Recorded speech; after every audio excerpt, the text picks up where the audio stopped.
Hello guys, what is up? My name is Dylan. Welcome back to the Popcorn Podcast, the fourth official episode of the Popcorn Podcast. I'm once again joined by the god of film himself, Greetings and salutations. Mr. Flick Fanatics. Panwa is back. Welcome back. Great honor. Great honor. Great on the honor's all mine. So if you couldn't tell already, we are going to be talking all things John Wick, Chapter 4. It goes without saying, but this episode will of course contain heavy spoilers. So if you haven't seen the film yet, please go and check it out and come back later and check out the discussion. I recommend you checking out the film. Would you recommend checking out the film, Panwa? Highly, very much so. We'll talk about our thoughts in just a second, but yes. Great. So that is our spoiler warning. So from now onwards, you've been warned. So before we get on to discussion, I'm going to do a little plot synopsis to sort of kick things off. So here we go. John Wick 4. Condemned by the tyrannical High Table to be on the run for the rest of his life, deadly assassin maestro John Wick embarks on a Sisyphean mission of suicidal fury to decide his fate after the merciless carnage of John Wick Chapter 3, Parabellum. At last, John Wick's violent journey, fueled by vengeance and grief, ultimately leads him to a fateful confrontation with his former employers, the crime masters that forced him into exile. And as the bloodstained vendetta to destroy those who pull the strings continues, old companions face brutal consequences of friendship, and an all-powerful, well-connected adversaries emerge to bring Wick's head on a platter. But talk is cheap. Now guns have the final say. Can Baba Yaga, the grim messiah of death, make every bullet count in this bloody, once-and-for-all struggle for freedom? Now, if you ask me, that's a pretty badass plot synopsis. I did not write, and I Thank you can't very much, Colonel. take credit for, but let's get on into discussion. Yes. So, Panwa, where do we start with this one? Yeah. I would like to actually just quickly ask you, what were your expectations going into the film? Okay, so in order to sort of adequately justify my expectations for John Wick Chapter 4, Right. I must first take you back to the year 2015 when I saw the first John Wick film. And you know, this was back when we were in school and we used to, you know, watch all the films, you know, stream them like on the, you know, the old ways, as you call them. The old ways, yeah. And I remember I was actually back at my flat, and this was when we had just moved in. I didn't have a bed. I was sleeping on a mattress on the floor, and I was sort of like, okay, well, I don't want to watch Taken 3. I don't want to watch Teenage Mutant Ninja Turtles. This John Wick film looks cool. It has the guy from The Matrix. I didn't really know Keanu Reeves obviously back then. I was unseasoned in my film taste, illiterate, if you will. And I watched it, and I realized that there was something very different about this action film, because you got to remember that back when John Wick came out in 2014, this style of action that we love today and we know and I think we take for granted today was not around. It was, you know, Mission Impossible had just begun to have its resurgence. You know, The Raid was still not that appreciated by the international audiences. Mad Max hadn't come out, and so, you know, we only had Skyfall that time in that decade, and so a lot of it was kind of still Bourne inspired. And so when I saw it with like no camera shake in wide shots, I remember thinking to myself, what the hell is this? Like I just felt that there was something different and unique. And I really, really enjoyed it. And so for a few years, because it was kind of a sleeper hit for a while, it wasn't that big. John Wick was one of those films that I kept telling everyone to watch because it was like an hour and 50 minutes, really short, really fun, extremely kind of high functioning action film that did everything right, you know, with brilliant world building too. And so when the second film came out and the third film came out, they just kind of got bigger and bigger and bigger.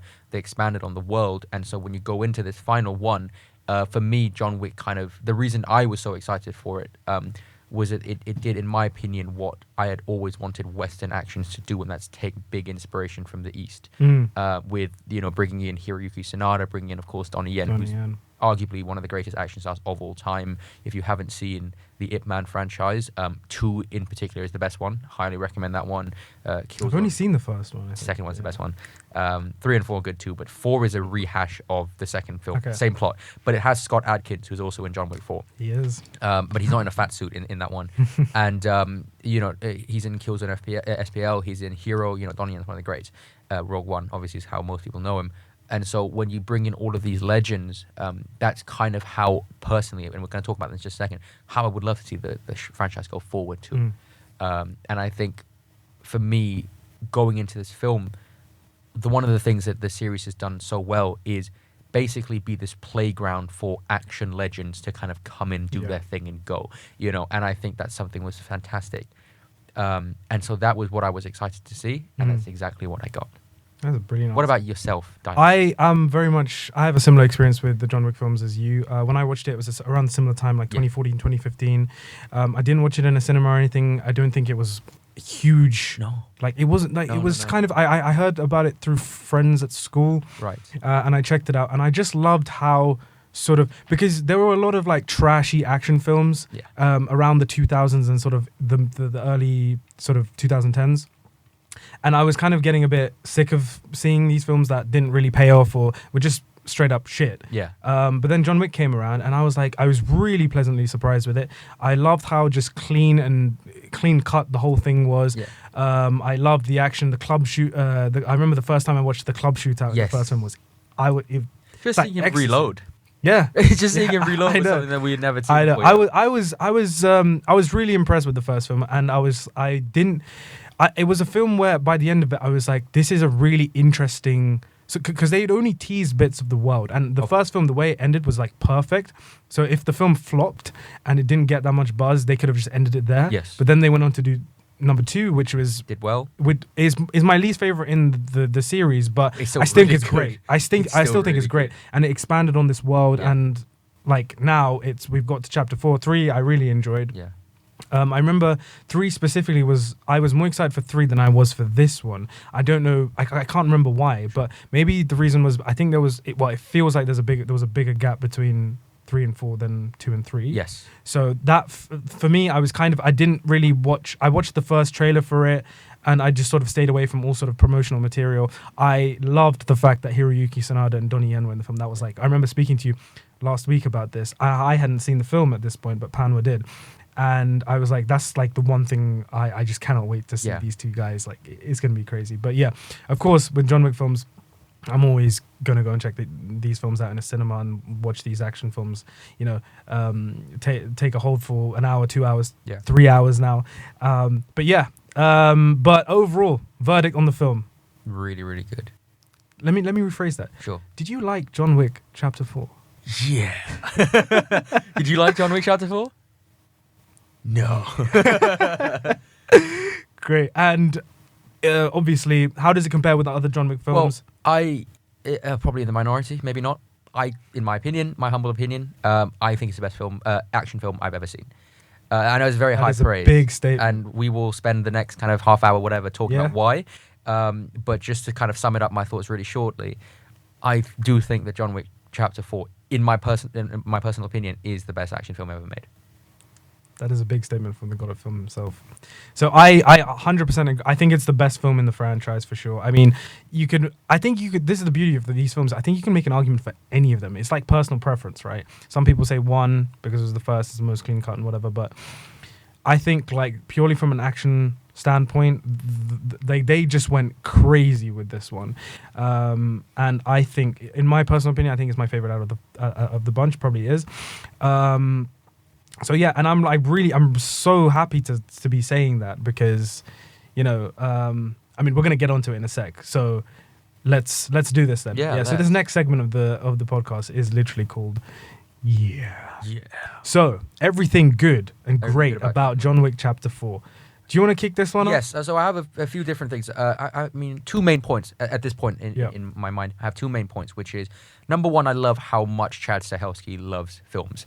When I saw this film for the first time in the cinemas, and I've only seen it once, I don't know why I'm saying it like that, but there is a moment in which Lawrence Fishburne blows out a lighter, and then it cuts to a shot of a sunrise. And for any kind of old film fans, that's a shot from a classic edit from Lawrence of Arabia. And I was watching it with my friend Elwood, who I'm sure would love to come on this podcast and leech off of us. But Elwood's been my cinema buddy for many, many years, and we've done Civil War, we've done Infinity Endgame, we've done like a lot of big films together, Into the Spider-Verse and all that kind of stuff. And we always loved reacting with one another and talking, kind of like just whispering amongst ourselves in the film. And I just went to Elwood, I was like, I'm going to love this film. I'm going to love this film so much because Lawrence of Arabia is one of my favorite all-time films. And whenever someone tries to rip that film off, which a lot of people do, I'm guilty of that too, I think sometimes they don't do it very well. But I just love that, like, they have that Lawrence of Arabia match cut. It was absolutely fantastic, and the influence that Chad Stahelski allows to come into his films from all kinds of cinema throughout, every country, every decade, every period of cinema history, is so clear. And I really, really appreciate him for how much he loves films and how much he's able to seamlessly bring it into the John Wick world. That's point number one. Point number two about why I love John Wick 4 so much is that, in my opinion, at every turn, the filmmakers behind this film are pushing themselves, and they're looking at there's a great moment in a podcast, by the way. I don't know if you've seen it, but Matt Damon is being interviewed about The Departed, and he's telling a story about how Jack Nicholson took this tiny scene in The Departed right at the beginning when him and Ray Winstone, I think, are killing a bunch of people by a beach, and he says, well, this scene is very short, and he said to Martin Scorsese, I'm gonna do stuff, and I'm not gonna cost you any more money, and I'm not gonna waste any more of your time. And so Jack Nicholson goes, I'm gonna do something. Now we can stop there, or we can improve it even more, and I'm gonna do this. Now we can stop there, but we're gonna improve it more and do this. And he just kept going until the scene was just like unreal. And that's exactly the same philosophy I believe the filmmakers did to John Wick, because at every point they have pushed themselves to make the film better in every way. And I'll give you an example. In a normal action film, you would get a scene between, one character, they're just talking in a grey room somewhere. Like, the grey man is full of grey rooms, okay? And I like the grey man. Or even, I guess, in Bullet Train recently, it's just Aaron Taylor Johnson, Brian Tyree Henry in a train. Although it's a bullet train, you can't do that much with it. And they did a lot with it anyway.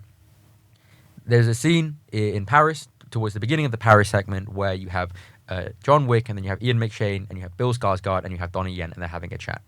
And so having like the parlay, right? Yep. And it's like, on one hand, you could just have a parlay in a room, but no, we're going to have a parlay with the Eiffel Tower in view.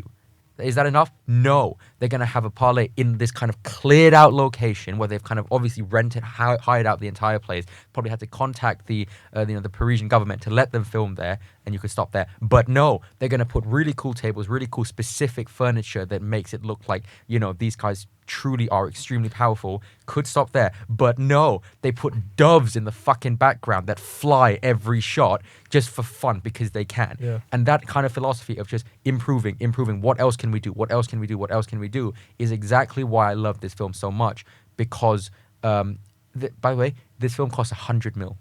I think it cost like something around 100 mil. Black Widow cost 250. Yeah. On what planet does that make sense? The scene you were just talking about, the floor, it's like black and white. Yeah. I just thought of it. It's like very chessboard-esque. Yeah. Like that. It's just But brilliant. they use that scene in Mission Impossible Fallout as well, when Henry Cavill was talking to Angela Bassett. Oh, yeah. Exact same location. Yeah. It's a really cool location. Yeah. So this is a great point that you bring up location in this film, because it is really this globe-trotting adventure, action spectacle. They kind of did it with Parabellum, the previous one. But this one, I mean, it goes from literally like the Sahara Desert. I mean, New York is always one of the main characters, one of the characters in these films, to Osaka in Japan, Berlin, and then Paris. And they look incredible, all these locations. I think this is the most beautiful John Wick film, in my opinion. Absolutely. As well. And all of them look fantastic. Absolutely. We have transformed from this sort of metallic with neon influences and whatever from the first one to these really beautiful and like almost rainbow-esque and very glamorized look and feel to these films. I watched this on IMAX, and I was really like, it was incredible to look at.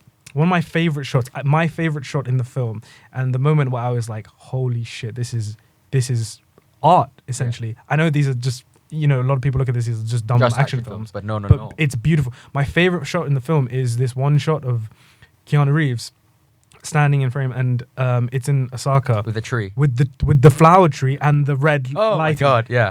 I'm gonna get that and hang that up on my wall. Honestly, it's beautiful. Yes. I thought, like, since we're on a technical subject, the music in the film is similar to the previous ones, but there's so many great like needle drop moments in the film, like with. Correct me if I'm wrong, but I believe that this is one of the first few times that they're using songs, soundtrack songs. And then they use it in the Paris section. They use it painted black. Which, by the way, is a stroke of genius. There'd be essentially a DJ covering the night of killing. There's like a DJ. Incredible. It's brilliant, man. It's really cool. Yeah, just a real technical achievement this film is. Yes. One of the things I sort of wanted to touch on about is, I know we're transitioning into the action here, but like stunts, Yes. right? And there's been this whole conversation about, I know we've had our say about the Oscars in the past couple of Yes. episodes, but introducing a category for stunts, Absolutely. right? Absolutely. And I think if they do that, this film, along with the next Mission film Yeah. this year. Oh my I'm saying- God, we're I- not done. We're not. we're done. not, we are still not have another done. one. Exactly. I think there's real potential here for something incredible to happen in this whole department. And I think it's long overdue. Yeah. You've seen some of the best stunt work in the past 10, 20 years, and it's like these guys they deserve the spotlight once in a while. And this film is no different. Getting onto sort of the performances and Of the course. characters. Keanu Reeves, this guy's 58 years old. What the hell? Yeah. So he's a machine. Yes. I love how he throws himself into literally every scene. Say what you want about him acting or whatever. He's the coolest motherfucker Yeah. in the world in this character. John Wick is my favorite character that he. That, Can that I he's add played. one thing Sure, about go this for as it. well? Just about his sort of work ethic and how nice Yeah. the guy. I saw a video of him helping in costume, helping the crew carry Kit up the steps. You know the step. Yeah. So he was carrying, like, who? It's just for me that it. He's such a nice it's the guy. kind He's of such people a, that I want to work with, Yeah. you know, in a way, and I've been fortunate enough to have those kind of people. But it's just really nice to see someone at that level He's still have the kind of humbleness that he does. You can't hate the guy. No, you literally cannot hate the guy. New characters. We have Yes. Kane, Donnie Yen. We Absolutely. have Hiroyuki Sanada comes in for a bit. We have Bill Skarsgård playing the Marquis. What do we think about the introduction of all these characters? Okay, so I actually one of my favorite lines in the film, and I have a few, but I have a weird thing with films where the word "fuck" Yeah. and the way that it is used. I always have like a favorite version. So, for example, my favorite version of the phrase "shut the fuck up" is from 21 Jump Street, where Johnny Depp is going to Channing Tatum and Johnny Depp like "shut the fuck up," you know. And then my favorite version of "what the fuck" is in The World's End, where Rosamund Pike, she first finds out that they're all like robot aliens. Yeah. She was like, "What the fuck?" And then my favorite version of "fuck off" is in this film. Oh, with Where Donnie Yen goes, I laughed. "Fuck off!" And like the entire It's like, cinema was he just- cheering when he said Bill that. Skarsgård was gonna say, Remember your daughter. Fuck off! It's absolutely brilliant.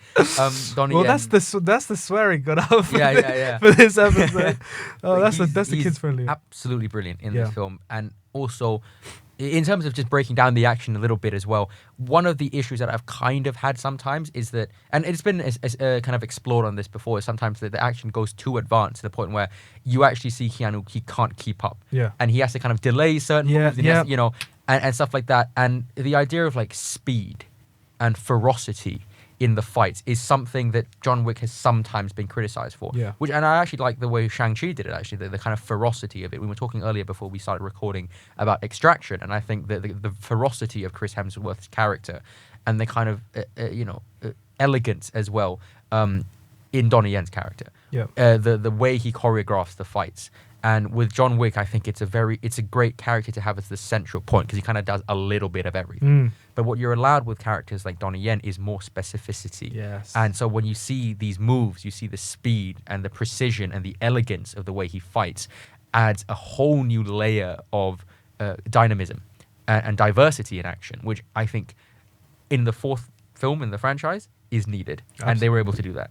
Yeah, I that's the thing. Like even just the way the whole the action ties into location, the different styles of martial arts on display. I mean, the first sort of, it's not even an action sequence, but like the first moment of action we have in the film is when John Wick kills the elder, and the sort of in a very like Western style in the Yes, desert. Blah, blah, yes. blah, blah, blah. Great. We know what John Wick is capable of. We're waiting for that first big action sequence to happen, and it happens in Osaka. Yes. Where the Marquis men come. Okay. And now, when they evacuate the Yes. hotel, and Hiroyuki is like, he calls like all of his people with the bows and arrows. Yes. And yes. they draw their swords. Yes. And the lights go down the green light. Yes. I lost my No, shit. bro. Like, So there was one moment where he walks past two sumo wrestlers. yeah. And I was like, foreshadowing. Yeah. And, These guys are gonna do some You know, damage. there's one bit where he kind of goes to all his staff and he goes, "We have guests. Time to welcome them." I literally turned to my friend. I was like,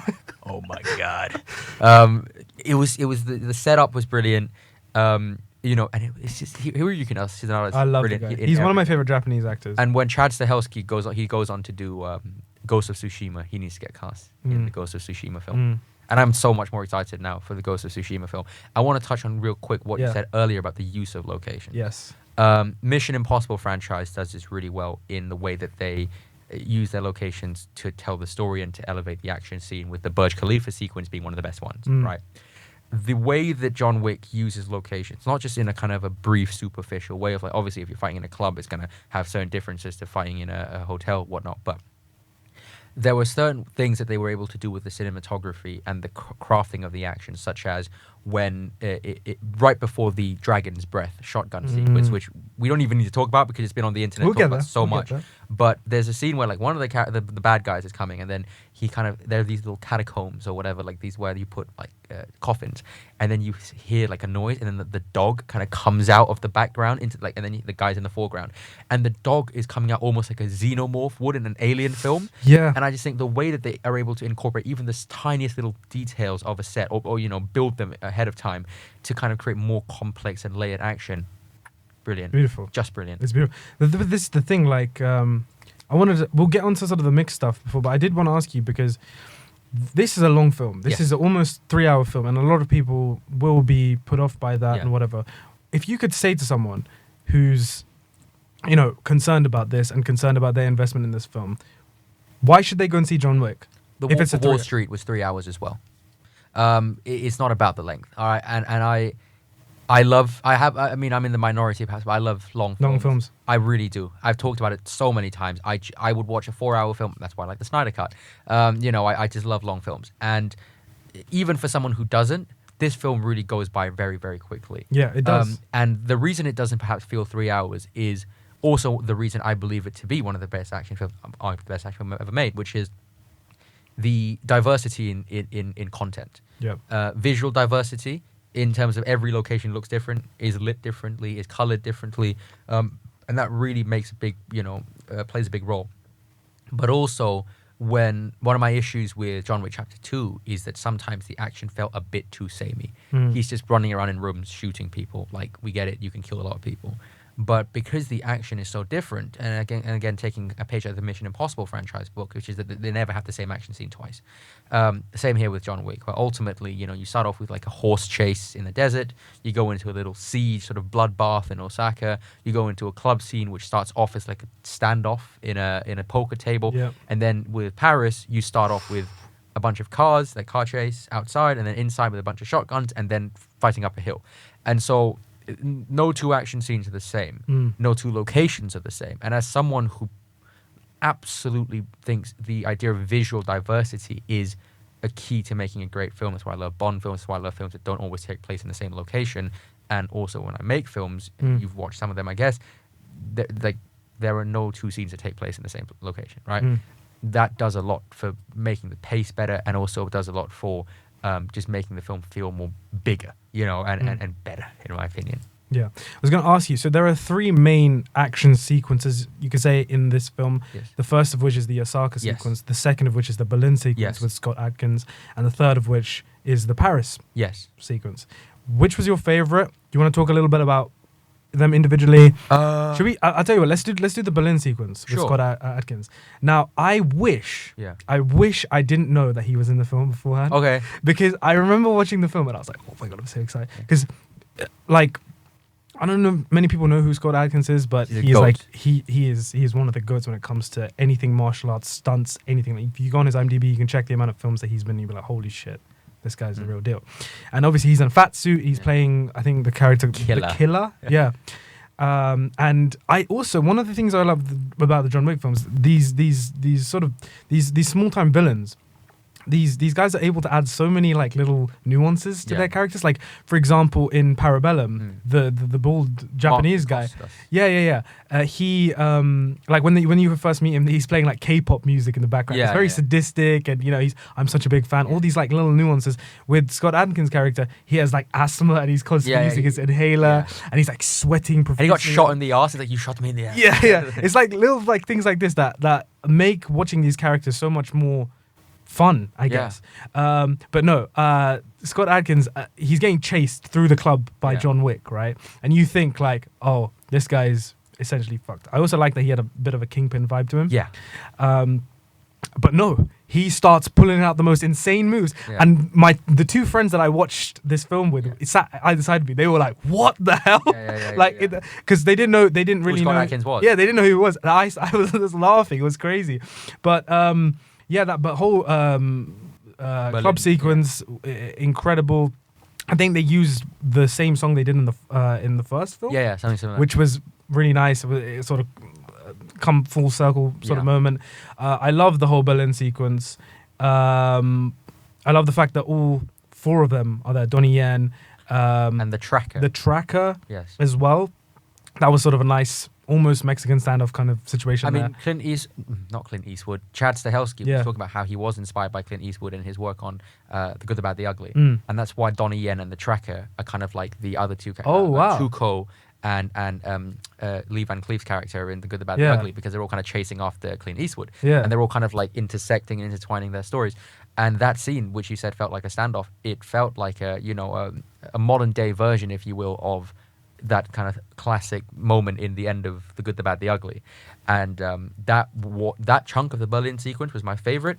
The action, the fighting in the club, we've seen club scenes in John Wick before. It wasn't anything mind-blowing for me. Obviously, the Scott Adkins element being injected in there, brilliant. Yeah. But it was that bit before when they were at the table, which was, just fantastic. Yeah. The Osaka sequence, that was the first big, that was about 30 minutes of straight, just Pure action. death. Yeah. Seeing Hiroyuki Sanada Yes. and Fight then Donnie Yen. fight Donnie Yen. Yeah.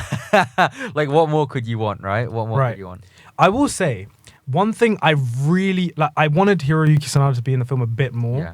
I didn't know why I sort of figured out that they were going to kill him off Yeah. sort of halfway through the action sequence, and like his whole relationship with his daughter, which is something I found really beautiful in the film, is how him and Donnie Yen are both connected to their daughters. Yes. I thought that was really nice, and how the three of them with John Wick, they're all tied with this, this whole bond of friendship and Yeah. this and that. And one of them is doing something they're both, I guess, doing things that they believe are the right thing to do. But For them, it sort of made that conflict much more complex. Yeah.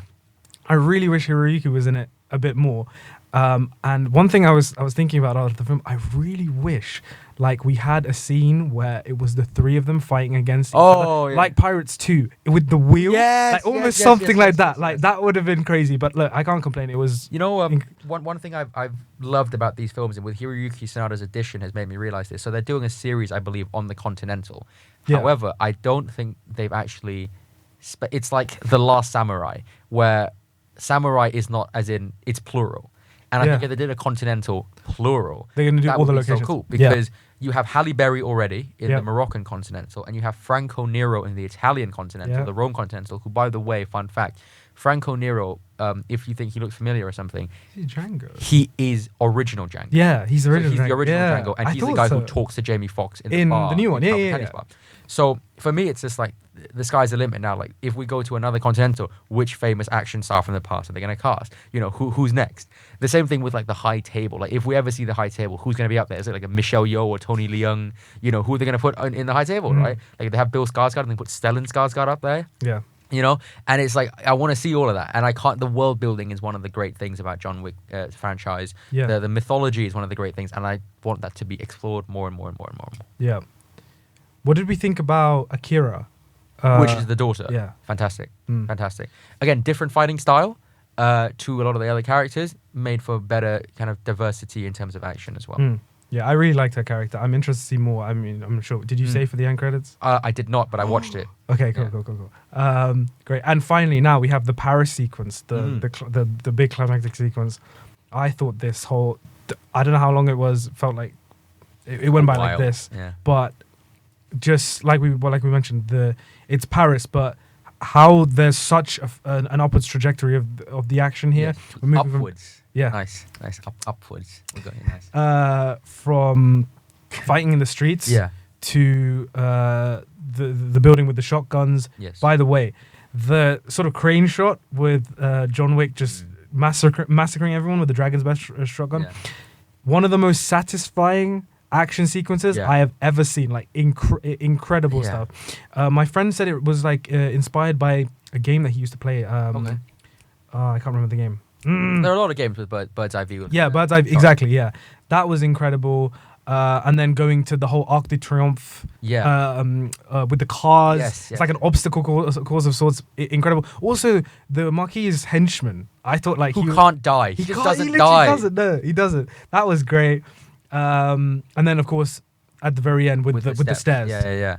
So actually, let's sort of break this down just a little bit. So me and Dylan were talking a little bit before about before we started filming about how this compares to essentially Mission Impossible. Yeah. And we said that part of the reason John Wick is the staple of John Wick, the essence of John Wick, is how it kind of does action as art, how it beautifies action and kind of romanticizes action. It makes it so visually and, audio visuals is stunning, right? Whereas with Mission Impossible, the one thing that we both love, and we actually agreed on this, we were both going to say it without really saying it, was that all of the action scenes in Mission Impossible are rooted in one thing and one thing only, which is problem solving. Yeah. Right? Every scene in Mission Impossible is about how do we solve this problem, setting up a problem and solving it. And with John Wick 4, in that final Paris sequence, you saw Chad Stahelski implement a little bit of this idea of problem solving, where he needs to get from point A to point B, a simple, issue, but he just instills a lot of these different things that John has to overcome, such as moving fucking cars, just around a roundabout, and the dynamism, the texture, I would say, that adds to the action. Instead of a bunch of guys shooting at each other with static cars, let's have the cars move. Yeah. Again, going back to that first point of how do we make this better? How do we make this more interesting? We have the money, we have the resources, we have the skill, most importantly. Now let's work hard, extra harder, and make it as cool as possible. Yeah. So that Arc de Triomphe sequence didn't need to have moving cars, right? It just didn't need to, but it did, and it made it 10 times cooler. Absolutely. And to talk about quickly the Dragon's Breath scene, it was one of those moments where when we get to the flaws, one of the flaws that I'm sure a lot of people will have is, what's the story about? Who really knows? And the story's not the strongest point. It's like there comes a point where even the snobbiest of people who pay for a ticket to go watch a John Wick film and say, oh, well, he's just fallen out of a building, he's just been shot, oh, there are bulletproof suits, suspension of disbelief, whatever. The guy is shooting a shotgun with ammunition called Dragon's Breath that explodes and ignites and on impact upon shooting it at the opponent. And there are these people just exploding everywhere. And if you don't think that's cool, then I'm sorry, but you're watching the wrong film. Yeah. It's like you can try and pick apart this film as much as you want, but at the end of the day, if you have anything about you, seeing Keanu Reeves shoot someone with a bullet that explodes at them is always going to be cool. And you have to admire the craftsmanship and the creativity behind that. And finally, when we get to the stair sequence, I have never had an audience laugh and react as much when John Wick gets kicked back down the fucking stairs. Because what this is Buster Keaton 101, visual storytelling, visual comedy through action. Buster Keaton, arguably the greatest stuntman who ever lived, was making silent films. And even in John Wick Chapter 2, they had a little homage to Buster Keaton in the opening shot. I don't know if you recognize it. But in 4, when you do that, it's just like, that is just brilliant. And what I love so much about these action films, and I'm sure you do too, is how universal they feel. In the same way, excuse me, but if you do this, it doesn't matter what country you're from, you know what that means. In the same way that if you see a character work so hard to get to the top and he gets kicked back down and you show an extended shot of him just rolling down some steps, it doesn't matter who you are or where you're from, you understand how brilliant that is, and you understand the comedy of it, right? And you understand the visuals. And I love it when a film is able to unite people from different backgrounds, different cultures, and then everyone just laughs at that one joke, and they only say one word. That's the beauty of film for me. Yeah. One last thing I want to add to the Paris sequence, the whole Paris sequence. I love the fact that it's in Paris because the Marquis is French, so you almost have this feeling like he's at the height of his powers here, and almost this desperation that he has for he's home and John is away. Exactly, right. And the clock is ticking and ticking, and he's getting more impatient. And what did you think about Bill Skarsgård? I thought it was good. I just wish he had an action sequence. Yeah. We saw him stab the That was tracker. a brilliant sequence. It got a great reaction. But I'll just quickly mention one moment in which, again, I realized I was going to like the film even more. And I turned to my friend and said, "This is great." So throughout the film, cinematography, we've already established location, production design, just A+, 10 out of 10, whatever. There is a scene in which Bill Skarsgård, I can't remember who he's talking to, but he's talking to someone in a stable. And there are horses, there are women on horses with fencing swords riding around him. Now, if you were any other lesser mortal filmmaker, you would just have Bill Skarsgård talking in a stable. Yeah. But no. There are horses riding around him for no fucking reason whatsoever, except that it's cool and because they could do it and they could afford it. And it's like, why? Who knows? Who cares? Yeah, who it's cares? just cool. Yeah, it is. And that is the kind of philosophy that I love in filmmaking, where you just throw shit in. It doesn't necessarily need to make sense, but it just elevates the scene just a little bit more and makes it just a little bit cooler because they can. And because it requires a little bit more effort, but they're going to do it because they love the audience. You say that it doesn't really do anything other than look cool, but I feel like you're right. Yeah. But there is an element of like, it gives us more about his character as well. Like it like anything in the background or whatever is, especially if it's the villain as well. We don't. You only have a certain amount of time because he wasn't a pre-existing character. Yeah. Like even the smallest sort of nuances and details go a long way in sort of crafting the character. Just from a filmmaking point of view as well. Yeah. Think about when people see like 6 horses. Yeah. I'm not seeing 6 horses. I'm seeing 6 horses who need to be trained specifically for films. Riders who need to be specifically trained, not with horses, but with swords as well.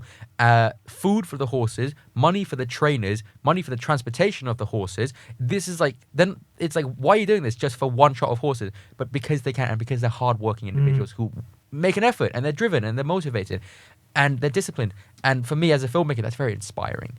It's like, we're going to go out of our way constantly, consistently, at every scene, every turn, whether it be lighting, set design, like when they're in the church, Donnie Yen and John Wick having a chat, there's just like loads of candles everywhere. Someone had to light those candles, and it's like these little details are what make me as a filmmaker really inspired to be like, if I ever get to that level, that's the kind of stuff I want to be doing and putting in the effort and attention to detail at every turn. That's nice, because that's actually like, if you could say this to Chad Stahelski, I'm sure that he would say like, this is one of the most rewarding aspects of going and seeing his film, or any filmmaker for that matter, is being inspired by these films to actually implement things that you've seen from them into your own processes. Yes. So there is nothing more inspiring than watching a film where you could look at it and you actually feel the hard work and the blood, sweat, and tears that they did. Yeah. Because, respectfully speaking, not only have I worked on films, but you can watch films as well where you see that people are kind of phoning it in. Yeah. They don't really care and they're not giving it 100%. And they're basically just sleepwalking through the job. Nobody slept-walked through John Wick 4. Everyone wanted to be there and everyone gave 110%. Agreed. Great. Well, I guess that this is a good way that we can transition onto sort of the things not so great, but maybe mainly more the mixed aspects of the film. So I've got sort of Mr. Nobody / The Tracker. What did you feel about him? Because I thought he was a really cool character to throw into the mix here. In a film where the runtime is 3 hours, you kind of need a lot of characters to fill up the time and whatever. I guess I don't know if he added that much. I feel like he's a character that if you completely remove from the film, I don't know how different it would be. Yeah. But I thought he was a really cool character. I loved the interplay with his dog. That was like the dog actors in these films are crazy talented, right? But yeah, I just don't know if he contributed that much to the overall story. I'm not sure. Sort of, I did enjoy the fact that literally at the end of the film, he was literally just sitting down having a beer, brilliant, watching the sunrise and whatnot. That was nice. But yeah, I just don't know. I think if you took him out of the film completely, I don't know how much the film would change that much. But I don't know. What about you? I really enjoy the character. Yeah. I don't mind. I love that, like I said to you before, I love that they just bring people in and out as kind of these supporting characters to kind of have their moment to shine, and then they leave. They kind of come and go, but then they leave it a mark. Yeah. And I certainly think that he did. I think a lot of the action scenes were better with him in it. And it just adds another layer to what is kind of a paper-thin story. Yeah. And that is my issue. My issue, and perhaps my only issue with the film, is that it doesn't make any sense. It doesn't. It doesn't make sense. Unfortunately. And I don't care. I'm going to be honest, I don't care. Mad Max Fury Road is a film where people drive to one location, they realize that there's nothing there, and they drive back. Okay? Action movies don't always need to make sense, people. The Raid is a movie about a bunch of cops who have to make it to the top floor of a building. That's literally the movie. Yeah. So John Wick 4, I don't really care what it's about. I don't really care why he needs to do what he needs to do. I'm just enjoying the fact that he beats someone up so badly that he gets knocked out and then stomps them in the balls so that they can come up and he can headshot them. Okay, that's why I like the movie. Right. Of course, I understand that people don't are different and they have different opinions. But there's an element of you need to kind of know what you're walking into. Yes, there is. Right? However, Cool. I want to just justify this real quick.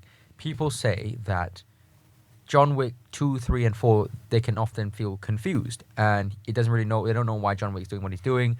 There's so many different technicalities of like, well, why didn't Winston just tell him this earlier and then he could have just solved this from the second film or whatever. Because he got excommunicated, right? Yeah.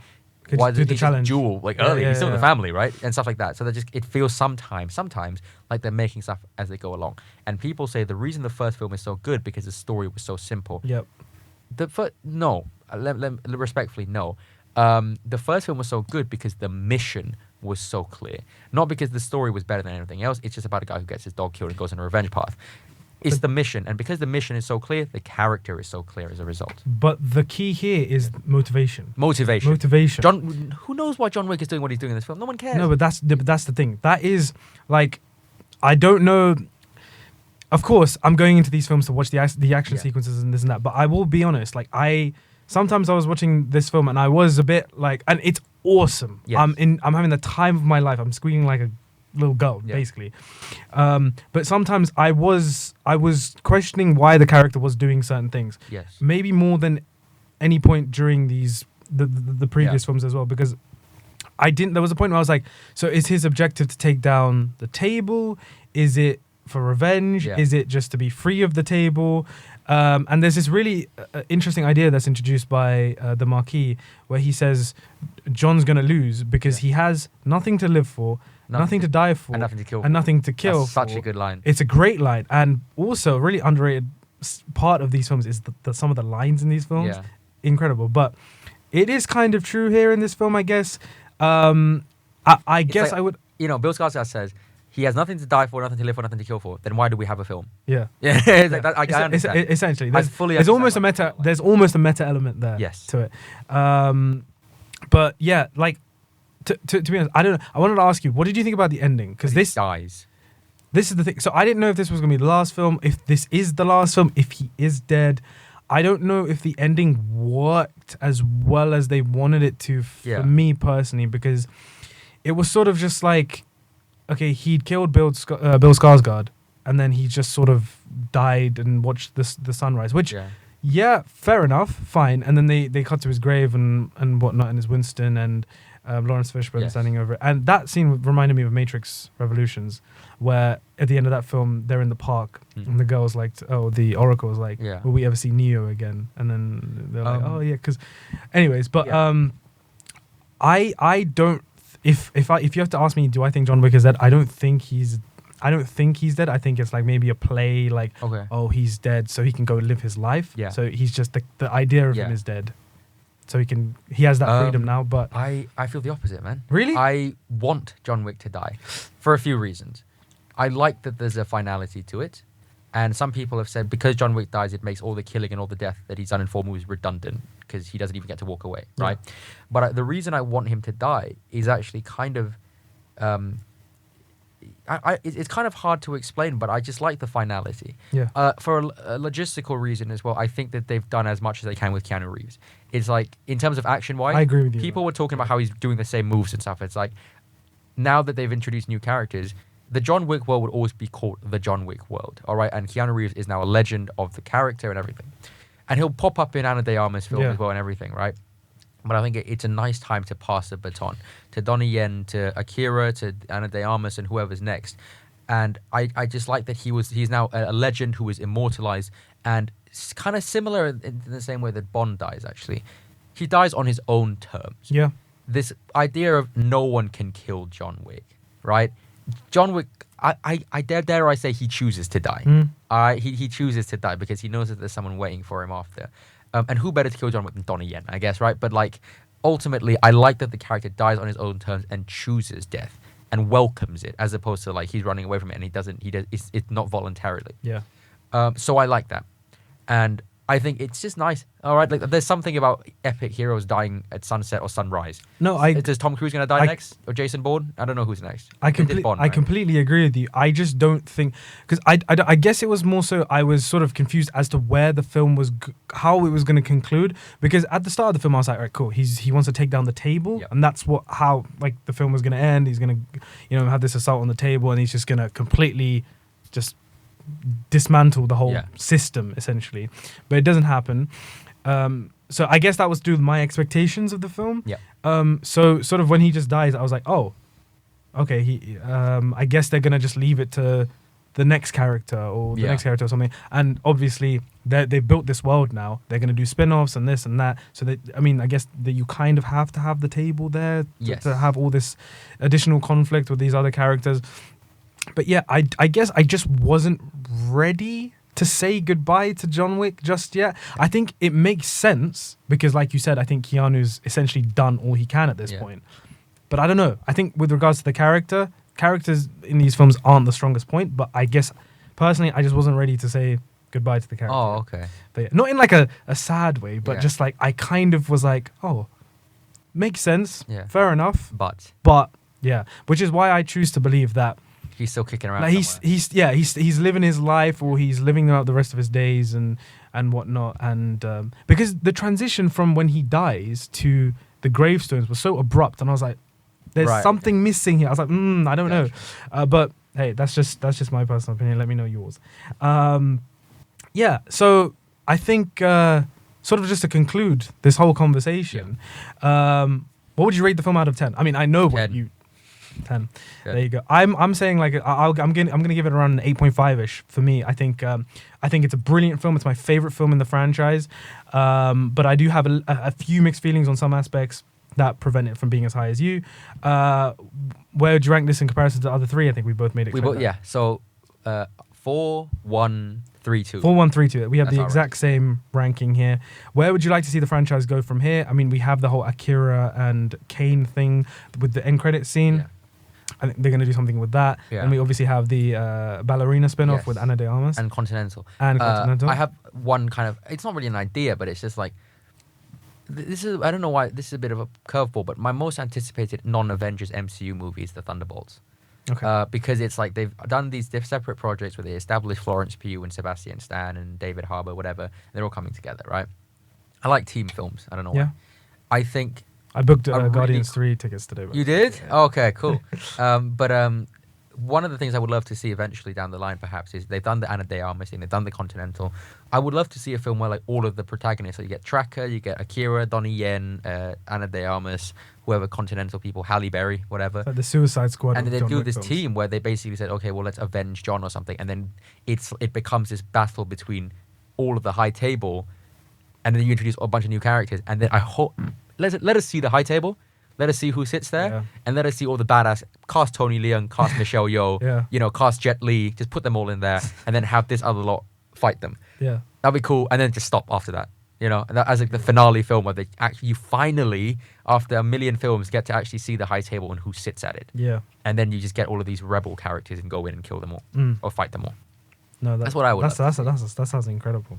Well, on that note, I think we're going to conclude the conversation there. That was our thoughts on John Wick Chapter 4. Please do let us know what you thought of the film. If you loved it, if you didn't love it so much, what your issues with the film, what your favorite aspects and favorite moments of the film, please do let us know in the comment section down below. Thank you so much once again, Panwa, Absolutely. for coming and chatting We can't wait movies with me. to do another episode at some point Yeah. with some of our fallen friends who have been missed. Vicky, I love you. I Miss didn't know you Mixworth. liked John Wick, man. Otherwise, Where you would is have Miss been Mixworth? He should be right here, right there. I'm literally looking at his silhouette. Anyways, Yeah. but no, thank you so much for coming on and Of course, chatting man. about the film with me. This guy's essentially a series regular now at this point. Absolutely. But I wouldn't have it any other way.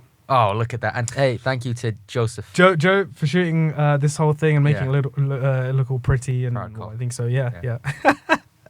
But yeah, thank you so much for listening, watching, guys, and we will catch you very soon in the next episode. Yeah. Cheers.